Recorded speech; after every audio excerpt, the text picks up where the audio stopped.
एक दिन घने जंगल में एक शक्तिशाली शेर शिकार की तलाश में निकला।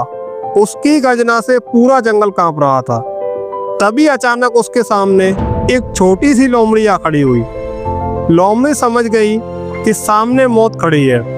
भागने का कोई रास्ता नहीं था, लेकिन उसने डर के आगे घुटने टेकने के बजाय अपने दिमाग का सहारा लेने का फैसला किया। अपने डर को छिपाते हुए लोमड़ी ने शेर की आंखों में आंखें डालकर कठोर स्वर में कहा, तुम्हारे पास इतनी ताकत नहीं कि तुम मुझे मार सको। यह सुनकर शेर चौंक गया। उसने आश्चर्य से पूछा, तुम ऐसा कैसे कह सकते हो? लोमड़ी ने और ऊंची आवाज में पूरे आत्मविश्वास के साथ कहा, क्योंकि स्वयं ईश्वर ने मुझे इस जंगल और यहाँ रहने वाले सभी जानवरों का राजा बनाया है। अगर तुमने मुझे मारा तो यह ईश्वर के आदेश के विरुद्ध होगा और इसका परिणाम तुम्हारे लिए भी घातक होगा। शेर कुछ पल चुप रहा। उसकी ताकत उसके सामने खड़ी थी, लेकिन लोमड़ी के शब्दों ने उसके मन में शंका पैदा कर दी।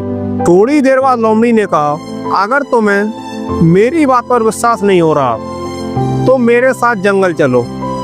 तुम मेरे पीछे पीछे आना और खुद देखना कि जंगल के जानवर मुझसे कितना डरते हैं। शेर मान गया। लोमड़ी निडर होकर आगे आगे चलने लगी और शेर उसके पीछे पीछे।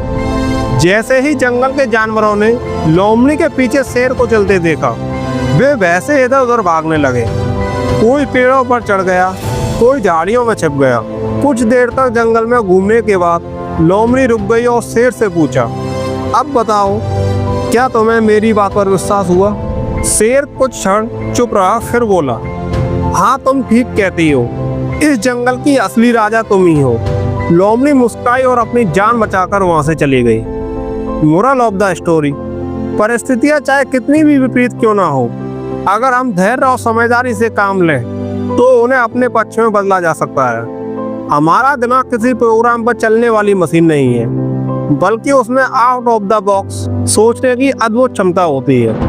हर समस्या का समाधान संभव है, बस जरूरत है घबराने के बजाय शांत रहकर सही सोच अपनाने की।